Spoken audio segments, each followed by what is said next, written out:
Truth is one and the same always, though ages and generations pass away. And one generation goes and another comes, yet the word and power and spirit of the living God endures forever, and is the same and never changes. We are continuing to read from the Eye of Faith, a history of Ohio Yearly Meeting Conservative by William P. Tabor, Jr. Chapter 6, Ministry of the Golden Age, 1874 to 1917.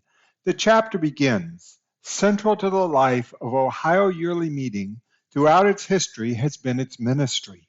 The characteristics of that ministry and the lives of its ministers both shaped the meeting and were shaped by it.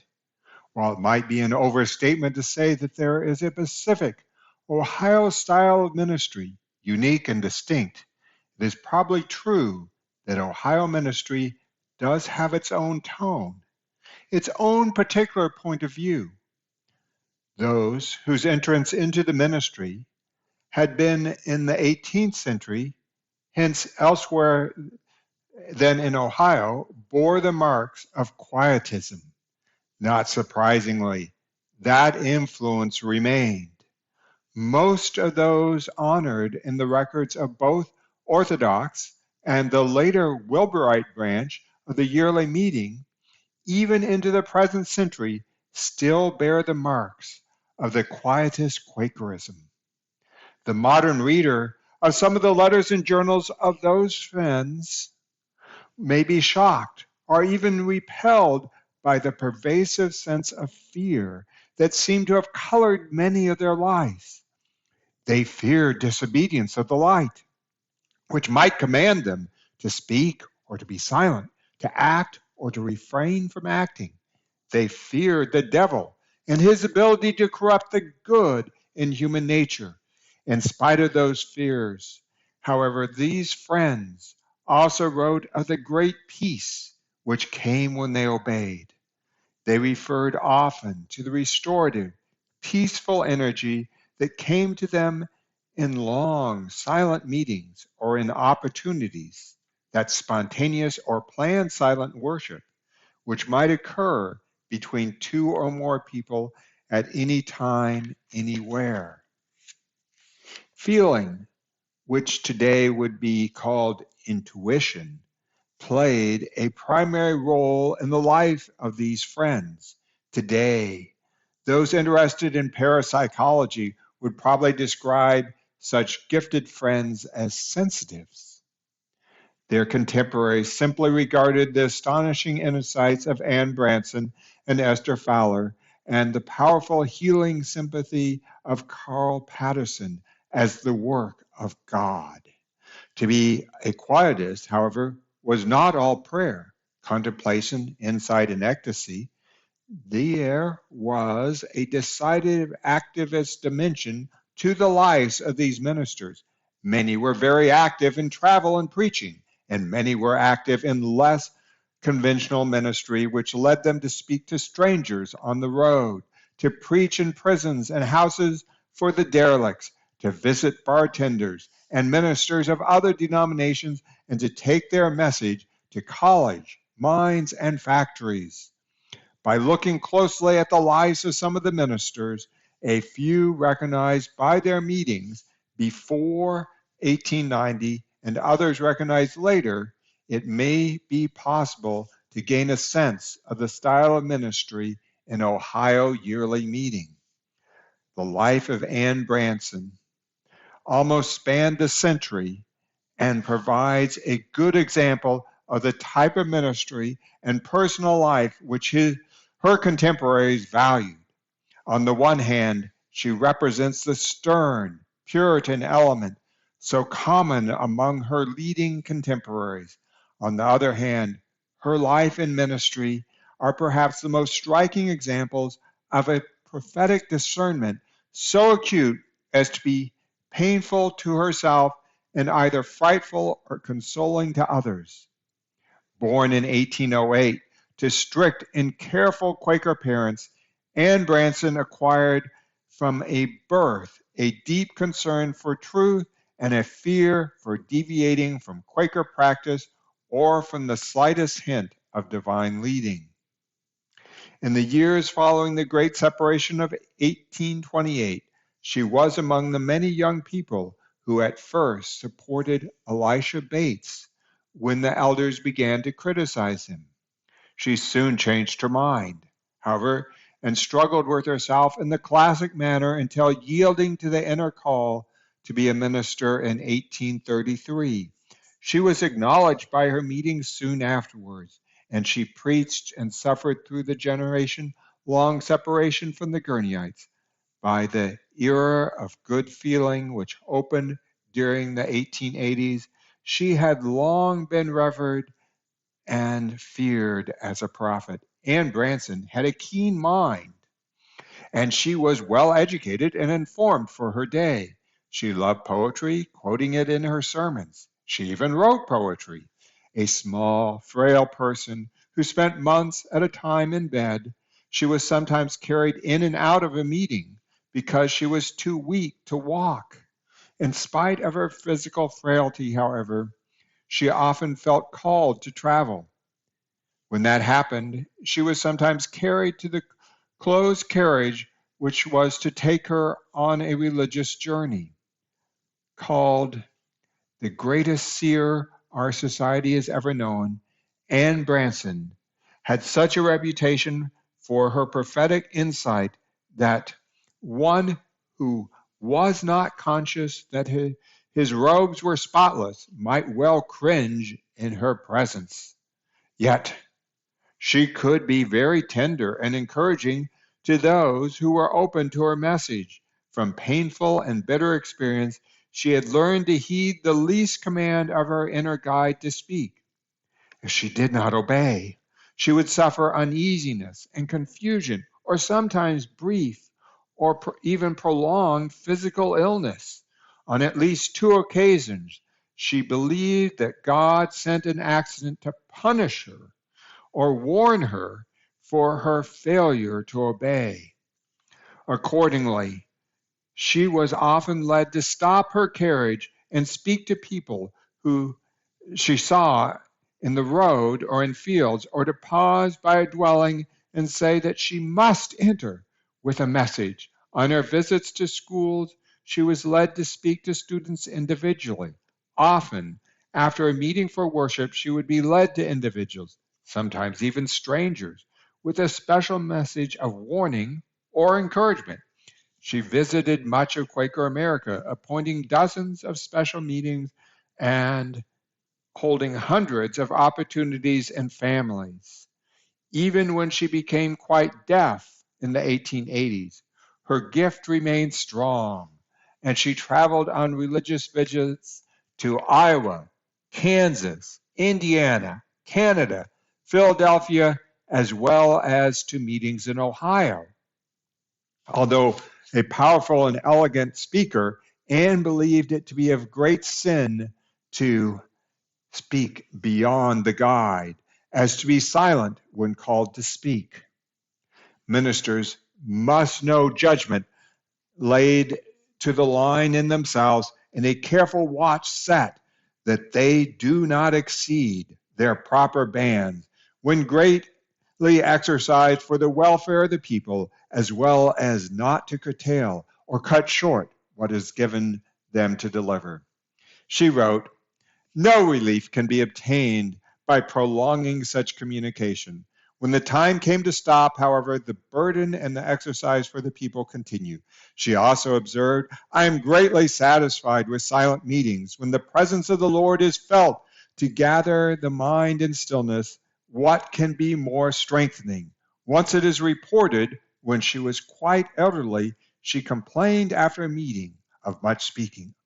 "Oh, how my heart was craving a silent sitting." Then she added, "Where are the elders that these things be?" Her death in 1891 must have seemed like the end of an era. And when her journal was published by the Meeting for Sufferings in 1892, plans were made to give a copy to each family in yearly meeting. Elwood Dean, 8 years younger than Anne Branson, died in 1890 after a life of extensive and sensitive ministry. He left no journal, although a small collection of his letters and comments of others about him were published in 1909. Unlike Anne Branson, who seems to have been tortured by her spiritual burdens, Elwood Dean had a jovial disposition. He was most always in a pleasant mood, which drew others to him readily. Like Anne and other ministers of this period, he was often led to hold meetings for the general population and for the inmates of prisons. A newspaper account of a meeting in Pittsburgh probably gives a good picture of Elwood Dean as an outstanding minister of the Golden Age. The mayor announcement yesterday that a meeting would be held in Fifth Avenue Church, where Dr. Murray is the pastor, was sufficient to bring out a good-sized audience, notwithstanding the pouring rain and the bad condition of the streets. The assembly of the people was not at all Quakerish in its general appearance. In fact, it had a worldly appearance at first glance. The masculine portion of it was composed of the ordinary run of businessmen one sees every hour on the streets, attracted no doubt by mere curiosity. And as for the gentler sex, vanity and vexation of spirit were only too plainly written in their varied adornments. Away up in front, there were a few exceptions to the general rule, and in the back of the pulpit, with the pastor and the speaker of the evening, Elwood Dean of Chesterfield, Ohio, with Joseph Stanton of Winona, Mr. and Mrs. Benjamin H. Lightfoot of Allegheny. At 8 o'clock, the prevailing silence was broken by Mr. Dean, who rose and advanced to the stand, speaking in a quiet and rather musical tone that grew stronger and more pronounced as it proceeded.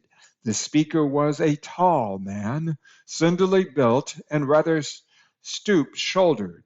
He had a frank, open face, full of kindness and expressive of honesty and earnestness. He did not announce any text at first, but quoted the following verse as the groundwork of the address. For we have not followed cunningly devised fables when we made known unto you the coming of our Lord Jesus Christ, but were eyewitnesses of his majesty. Then followed a quite easy sermon, which was not less remarkable for its simplicity and absence of all attempt at finish than for the frequent quotations of Scripture, every one of which seemed exactly fitted for the special occasion and apparently occurring on the spur of the moment.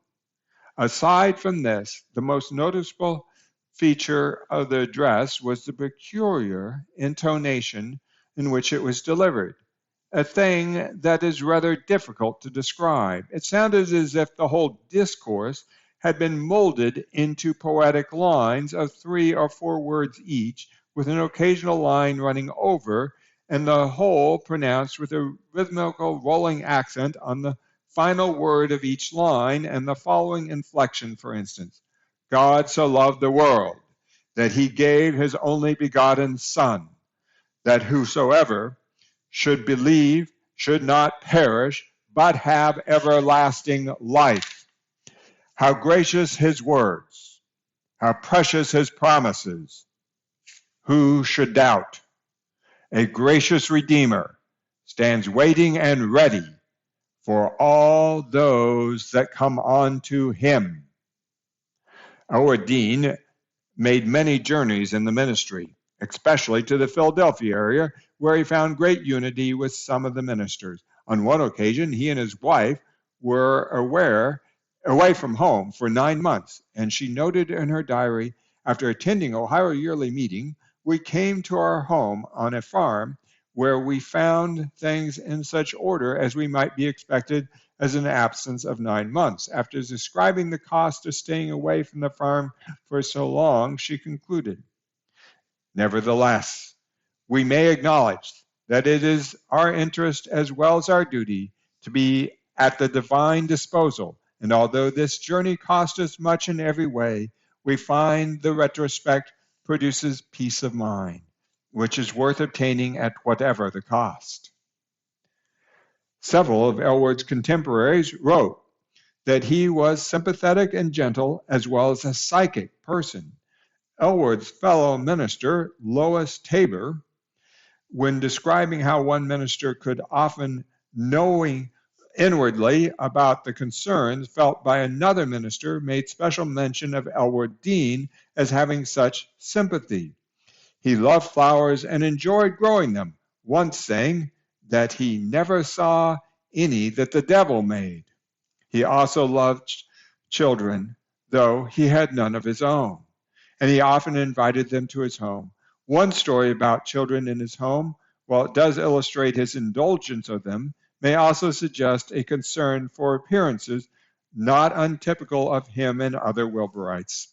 A group of children in his home, making a great deal of noise. He walked down to the road near his house and then walked a distance along the road in either direction to see if the noise was so loud that it might cause an evil report to spread.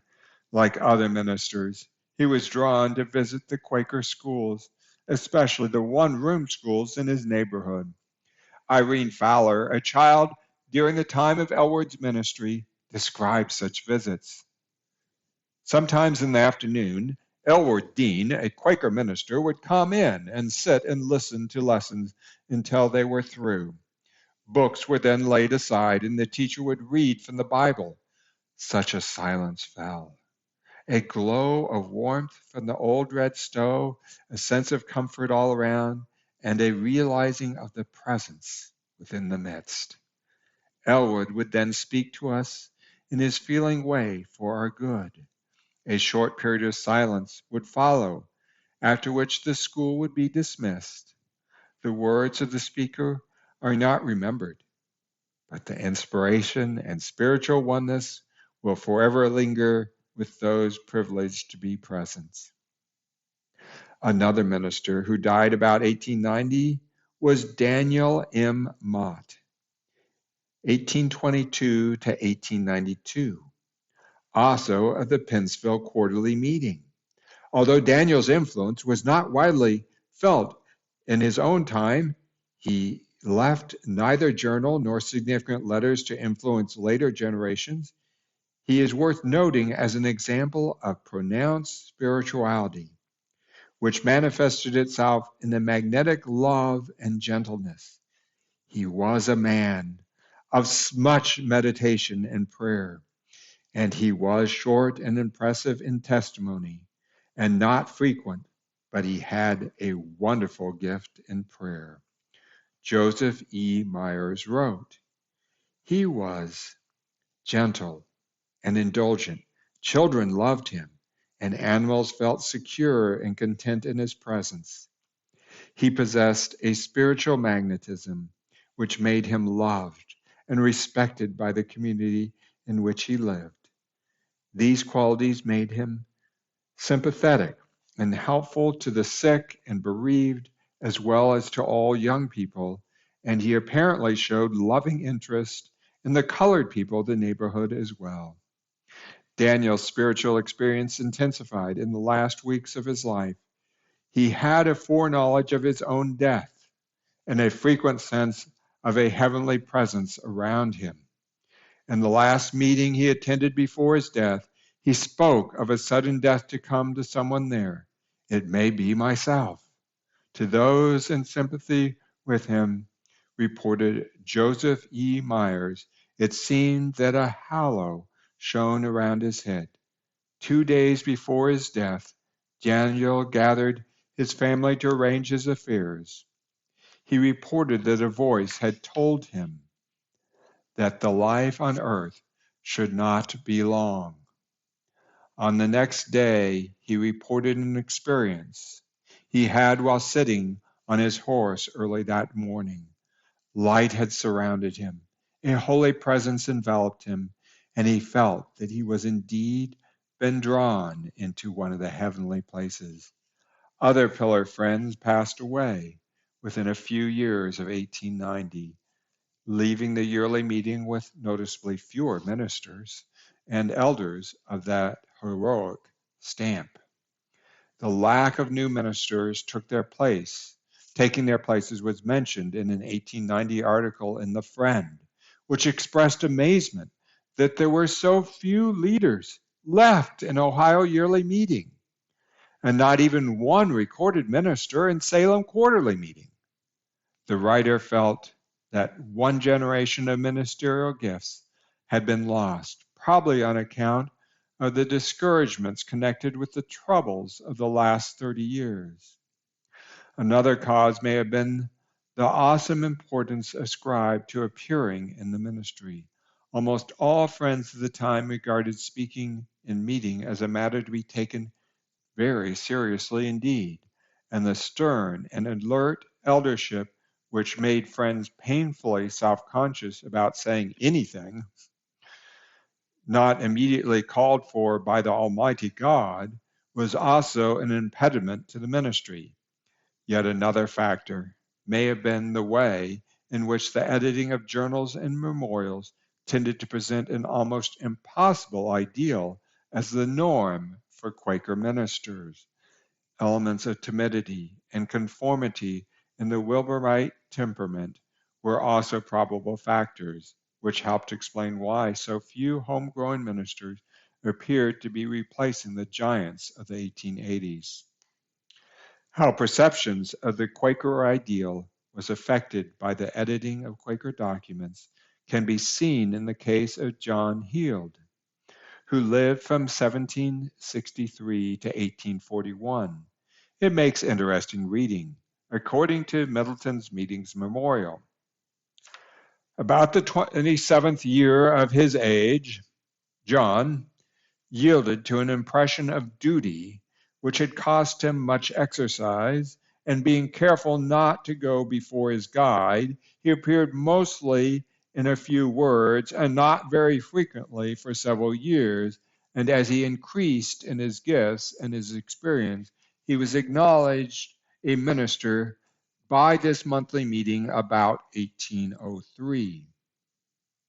Two corrected copies of this memorial, one from the monthly to the quarterly meeting and one probably from the quarterly meeting to the meeting for sufferings, showed the process of editing personality out of ministers. First deleted was being of a cheerful disposition and susceptible of tender sympathies, of friendship, under the sanctifying influence of divine grace, his company and converse were edifying.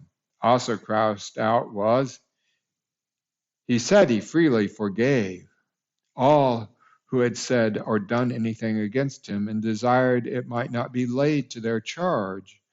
And he hoped those who thought he had injured them would forgive him, for he had nothing in his heart but love for mankind.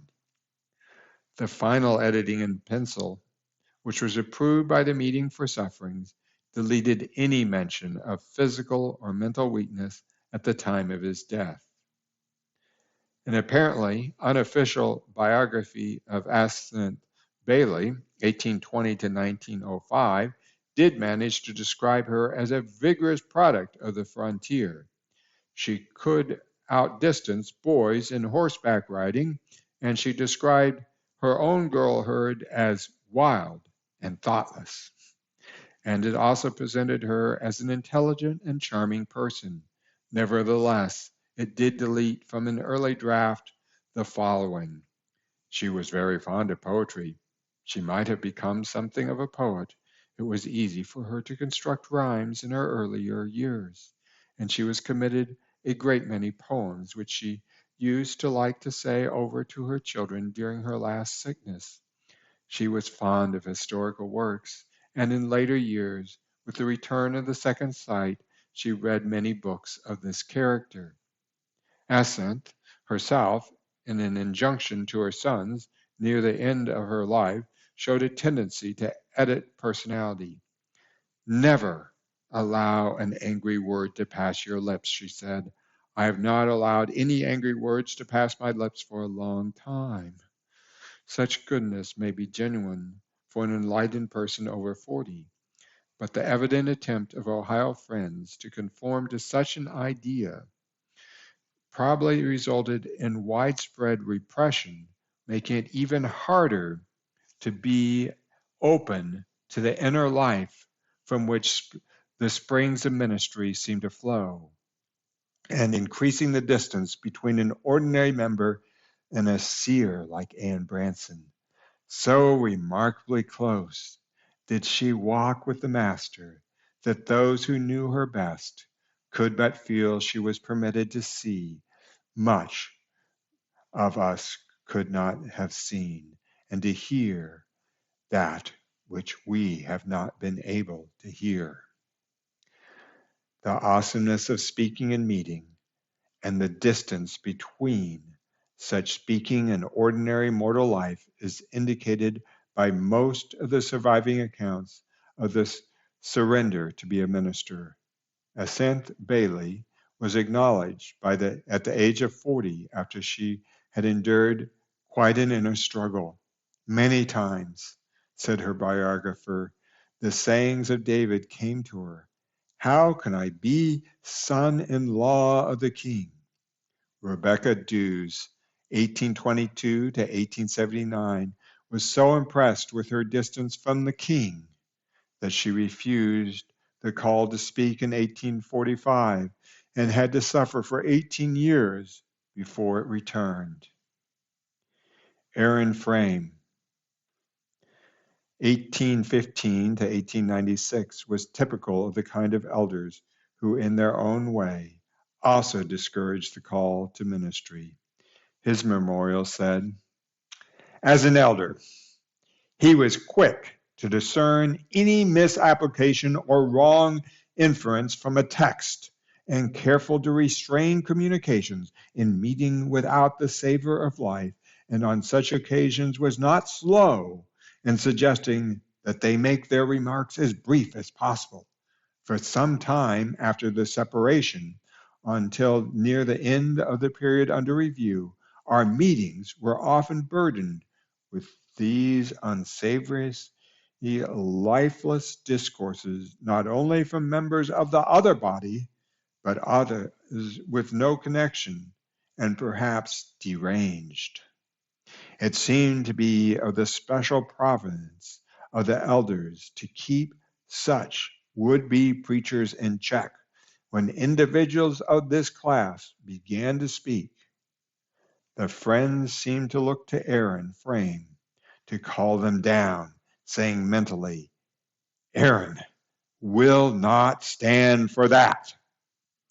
This concludes the reading of the beginning section of chapter 6 of the Ministry of the Golden Age, 1874 through 1917, in the Eye of Faith, a history of Ohio Yearly Meeting Conservative by William P. Tabor, Jr. The podcast thee just heard was a production of Ohio Yearly Meeting. It was read by Kent Palmer. The words from our introduction were written by Margaret Fell in 1660. The music was composed and sung by Paulette Meyer. More information at our website, www.paulettemeyer.com. Truth is one and the same always, though ages and generations pass away, and one generation goes and another comes, yet the word and power and spirit of the living God endures forever, and is the same and never changes.